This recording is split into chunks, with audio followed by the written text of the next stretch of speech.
Hello, hockey fans. How's everybody doing? There was 11 games, February 11th, Tuesday night. Detroit against Buffalo. Detroit didn't actually look terrible at times. They even led the game at times, but Buffalo ended up winning 3-2 as a final. Toronto against Arizona. Anderson ended up not being in net.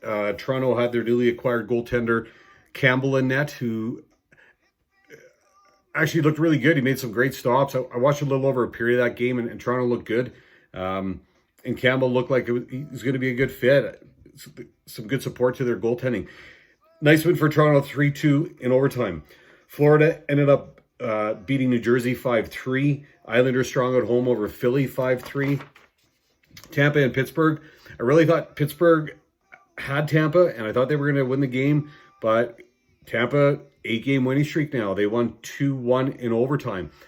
Hopefully not a repeat of last year where Tampa was strong and then entered the playoffs, and I think, well, they were kicked out the first round. But they won the game 2-1 in overtime against Pittsburgh. Minnesota, Dubnyk was not in net. Stalock was in net. They won 4-0 over Vegas. The Rangers against Winnipeg. I picked Winnipeg to win the game, but the Rangers dominated. The star there, Shesterkin, young, cocky goaltender, but he backs it up.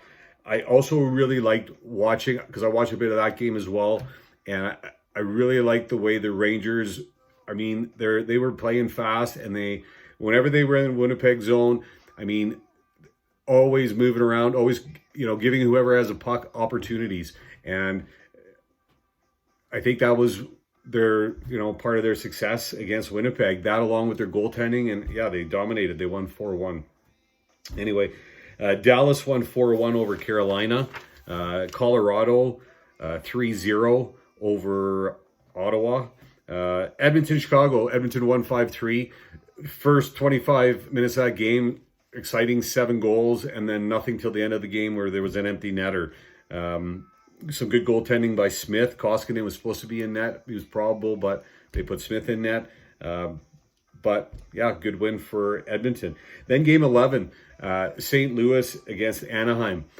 Little less than 8 minutes left in the first period. The score is 1-1, and Bouwmeester collapses on the bench, and the game gets stopped. Anaheim paramedics come in. Everyone's on the ice and concerned about what's going on. They ended up postponing the game, saying it was a medical emergency, and the players and the coaches, and they just couldn't continue. They're going to let out a news release on Wednesday morning as to the condition of Bouwmeester. They did indicate that it's something, a cardiac incident of some sort, but nothing's been confirmed. Best wishes to Bouwmeester and his family. I think his dad was even at the game. So, yeah, the players play so hard against one another, and then something like that happens, and it was nice to see how they supported one another, and everyone was really concerned. So, again, best wishes to Bouwmeester that he's going to be okay. We're not going to cut that game, so 10 games. We're going to go, and I went 5-5. February 12th, there's only 3 games. The first one's pretty exciting, and there's a rivalry here between Montreal and Boston. They're always hard-hitting, hard-fought games. Like so many games I seem to be watching, and it's because it's such a tight race for so many guys. So many teams still really believe that they can make the playoffs and make a run. So it makes for really, really good hockey. But the rivalry along with that for Montreal and Boston, they both have the same record in their last 10, 7-3 in all current one-game losing streak for both teams. Rask is probable in net for Boston. Their last loss was to Detroit, 3-1. Montreal, Price probable in net, and their last game loss was to Arizona, 3-2. The Bruins lead the series 2-1.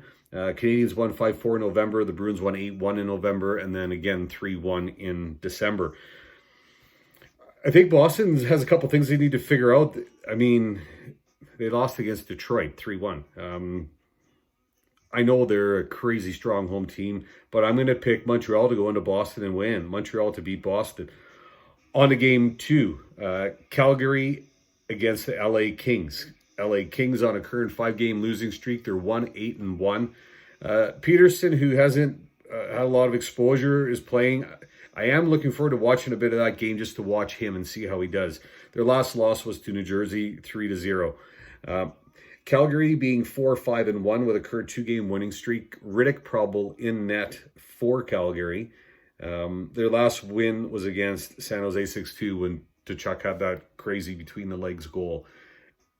And it's interesting that both these Alberta teams, only a handful of days ago, were not even in a wild card position, and now I believe they're second and third in the Pacific after Tuesday night matches. So it just goes to show you this race, like this is the board's going to change, and it'll be interesting to see who wins divisions and who makes the playoffs. It's exciting. The last game, Chicago against Vancouver. Vancouver 6-3-1 with a current 1-game winning streak. When they beat Nashville 6-2. Markstrom was probable in net for Vancouver. Vancouver looked like Vancouver when they played Nashville, and good win for them. Chicago, another loss against Edmonton Tuesday night here. They're 5-3-2 with a current 2-game losing streak. Crawford is probable in net for Chicago.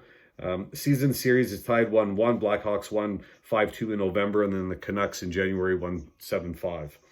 This will be the third of a 5-game road stint for Chicago, and obviously it hasn't started off well. They've lost both games so far.